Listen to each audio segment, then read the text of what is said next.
Aloha friends, and mahalo for joining us.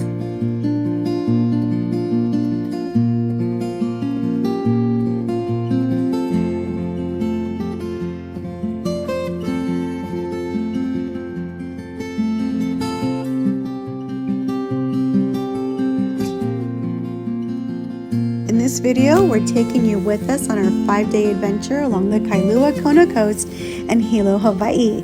We'll share the beauty, the experiences, and the tips that made this trip budget-friendly.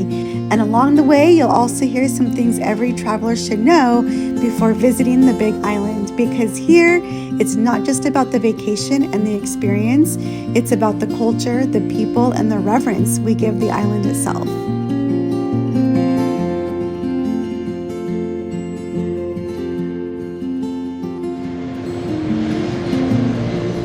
Before arrival, every passenger has to complete a Hawaii's Agriculture and Declaration form. It's a quick way for the state to protect its islands, making sure no outside plants, fruits, or even seeds are brought in that could harm the ecosystem. Oh, you saw the turtles? I didn't see turtles, but I see where I will snorkel.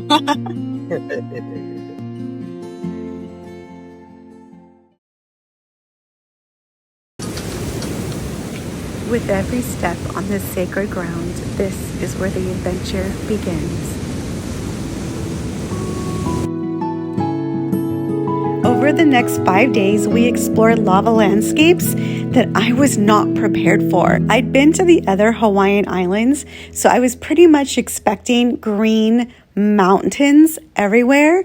I was not expecting lava fields. Because the island is so big, we stayed on the Kona side for the first 3 days in Holoaloa. Our stay was on a coffee bean farm with ocean views, and it was perfect.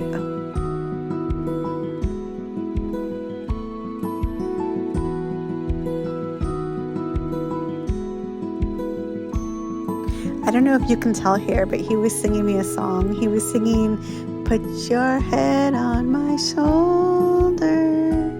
After dinner, we were so full of energy and curiosity, excited to be on the island, so we headed back out to explore. In unmapped adventures fashion, we did not use the map for this one and ended up at Old Kona Airport Beach Park. And here's a fun fact. This was once an airport that operated until 1970. Since the closure of the airport, it was turned to a recreational area with sandy beaches, tide pools, snorkeling, walking paths, and the best sunsets on the island, in my opinion. The sun was starting to set, and it was just painting the sky and clouds with the softest evening light, like a soft candlelight. Next, we drove into downtown Kona. It's smaller than I had imagined. It's quaint. It's historical. What the hell does that mean?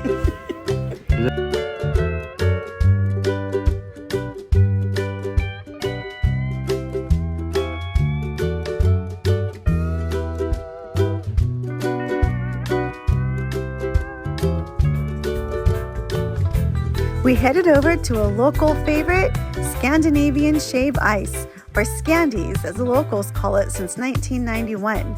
Husband tried grape and orange, and my daughter tried a pina colada.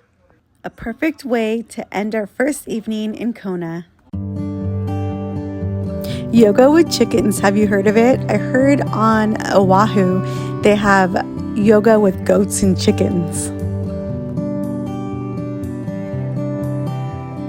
There was something really peaceful about it.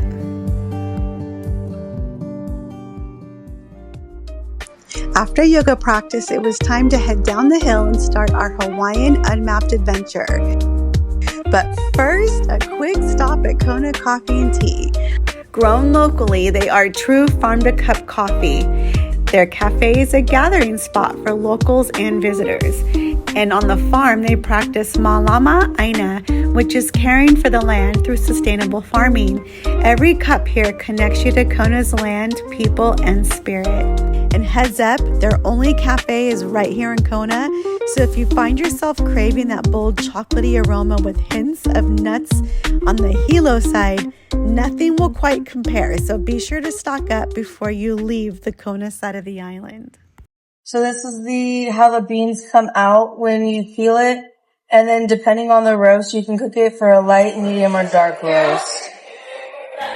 10 minutes south of Kona is Magic Sands Beach. Due to the crowds, we kept driving until we happened upon this little alcove. This is a sacred place, and out of respect, I won't share too much about it here. Some spots are meant to be honored quietly. Sometimes the best adventures are simply about pausing, taking it in, and appreciating the beauty without even saying a word. We'll discover this park in a future video when we talk about the historical significance around Hawaiian culture. After spending a quiet moment at the cove, we jumped back in the Jeep and made our way north. About 30 minutes later, and after a bumpy ride, we arrived at Kiholo Bay. The drive was not the easiest. It's bumpy, and a four-wheel drive really comes in handy. But once you see the bay, you'll know why the ride was worth it. It's my favorite beach on the whole, well, not the whole island, maybe on Kona's side. Kiholo Bay is known for the turtle lagoons, fish ponds, and snorkeling. It feels honestly like a hidden escape. Black pebble beach, lava rock, it stretches for as far as you can see, and then the bay opens up into this brilliant blue water. Oh wow, it's adventurous, it's mixed with serenity, it's everything to make the day just perfect.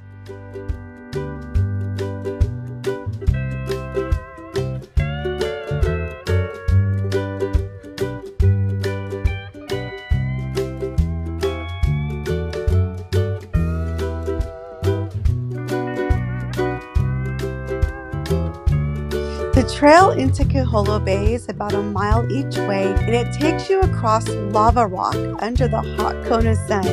It's rugged, it's exposed, but after 20 minutes of hiking, we hear you're rewarded with a white sand beach tucked between the black rock and some of the bluest water on the coast. We had more to see this day, so we didn't quite make the full hike to see the sandy beaches. But this was insanely unforgettable. Leaving Kiholo Bay behind, we made our way to the far northern tip of the island. At the end of the road sits the Pololu Valley Lookout, where lush cliffs drop into black sand beaches below. As we headed back down to Kona on Highway 270, we turned right onto a dirt road that led us to Lapakahi State Historical Park, which is about an hour and 20 minutes north of Kona. This ancient Hawaiian fishing village lets you step back in time with trails that wind through old stone walls and cultural sites. Signs are posted to stay on the trails, which you know for Soleil, that's what we do. We go off of them, but not this time. The ocean here is stunning. You can go in the water. Just be mindful, no towels allowed on the beach.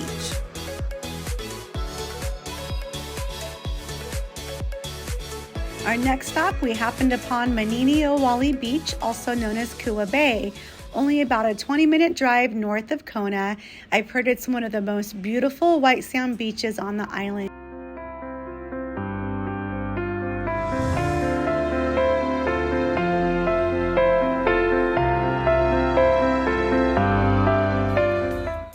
Welcome to day 3. This is the exciting day we've been waiting for, an adventure to Hawaii's Volcano National Park.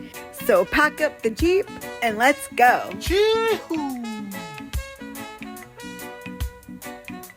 The drive to the volcano from Kona is about 2 hours.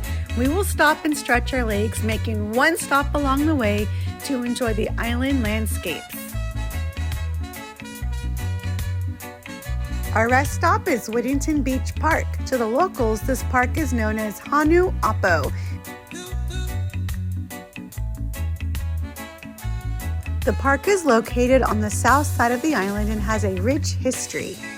This park features remnants of a pier built in 1883 for transporting sugarcane. The pier was destroyed in a tsunami and was intentionally bombed to minimize landing spots for the Japanese troops to get to the Big Island.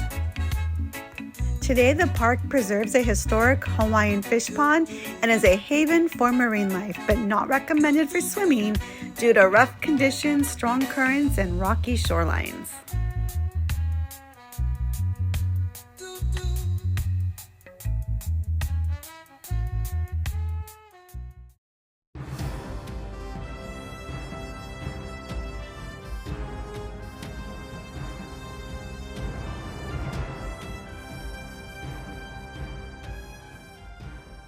Guys, this is it.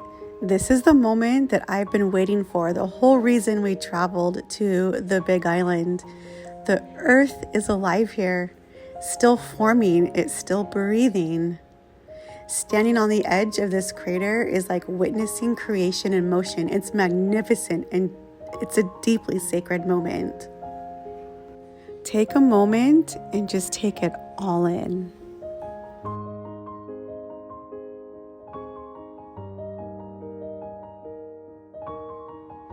What was so amazing is scattered around the park are vents where hot steam escapes straight from the earth, and you can actually stand among them and feel the heat on your skin and realize you're standing on living land and that's still being shaped right beneath your feet.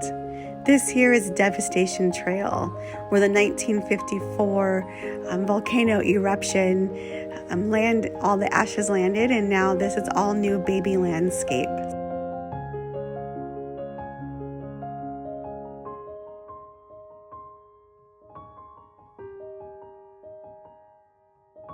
As we walked away, it was all worth it to stand at the living heart of Hawaii, where the earth still breathes and creation never ends. Before saying aloha to our stay in Kona, we stopped to snorkel at Honaunau, which is one of the best snorkel spots on the island. There's no sandy beach here. The lava rock forms natural steps straight into the ocean. The water is calm and crystal clear, and it's known for coral and sea life. Bring your water shoes for the lava rock and arrive early because parking does fill up here fast.